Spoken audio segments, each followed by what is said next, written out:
My wife is always putting our older daughter on the back burner and letting her younger sister physically assault her, so I am leaving with my baby and closing this chapter. My eldest NT daughter, 7, has had to make so many sacrifices for her sister with nonverbal autism, 5, more sacrifices than any child should have to make. She has unintentionally been put on the back burner ever since her younger sister was born. It is clearly taking a toll on her and I felt really bad. The poor child cannot even have playdates unless I'm there because my wife cannot manage another child alone on top of our two because our daughter with autism needs constant supervision, can be aggressive and is very prone to meltdowns. She cannot even go to friends' houses unless I'm there to help unless the other parent can drive her and bring her back because our daughter with autism is too difficult to handle in cars without another adult there. She has also been subject to aggressive behaviors from her sister and has been always expected to let her sister have the first turn, the biggest piece and the winning ticket so to speak. She has also had her toys frequently destroyed by her sister. I partly blame myself for this and I'm trying to do better by her. She has been dying for a kitten ever since she could speak but my wife kept saying no because she couldn't handle any more work as our autistic daughter requires so much care. I see the longing look on my daughter's eyes whenever there's a kitten on the television in a magazine etc. I've tried to get easy pets like a betta fish so my wife wouldn't be overwhelmed but she still wants a kitten. My wife is a som and I work long hours. I thought my daughter has had it rough these past 5 years and for once deserved a little joy in her life, so I decided against my wife's wishes to get her a kitten.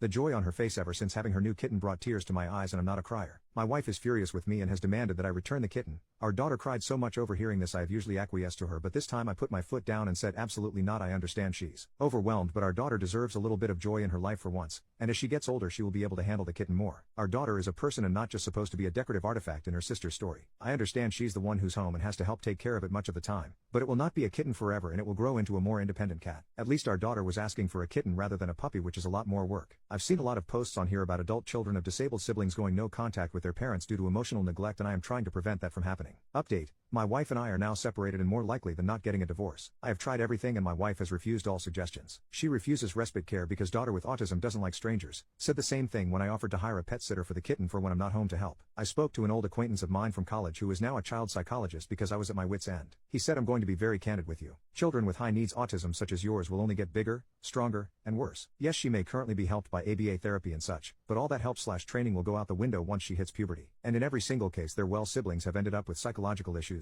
depression, anxiety, and CPTSD, and often low or no contact with parents upon adulthood. And telling your child that I'm doing the best I can and don't take it personal will not reduce the harmful impact on their mental and emotional health. My advice, get her into a group home ASAP. I'm not saying forget about her or don't be in her life. I'm saying that is where they all end up eventually and you'll be doing no one any favors by waiting until she's too large and strong for you and your wife to manage. I have not seen one case of behavior improving for the long term until they ended up in a group home. I'm sorry to have to be so grim but I couldn't bring myself to lie to you. It's no one's fault. It's the nature of high needs low functioning autism. All the love in the world won't fix it. I thanked him for his honesty. I discussed it with me wife including the group home. She'll have none of it. A minute later I heard a tumble and 2 loud cries. Older daughter is at bottom of steps, younger one is at the top. She cried, she pushed me. All her mother could say was if you had picked up your toys like I told you to this wouldn't have happened. She stepped on your toy and got upset, that's why she pushed you. This was the final straw for me. I said for the love of God what's wrong with you? She's 7 years old. Neither of us can handle her and you expect a 7-year-old to? She yelled at me to get out. I told her way ahead of you. I want a divorce and I'm taking oldest daughter and kitten with me. I took daughter to the hospital to get her checked out for internal injuries. She has a few scrapes but is otherwise okay, physically at least. Wife never called to ask if she was okay. She and I are staying in a hotel with kitten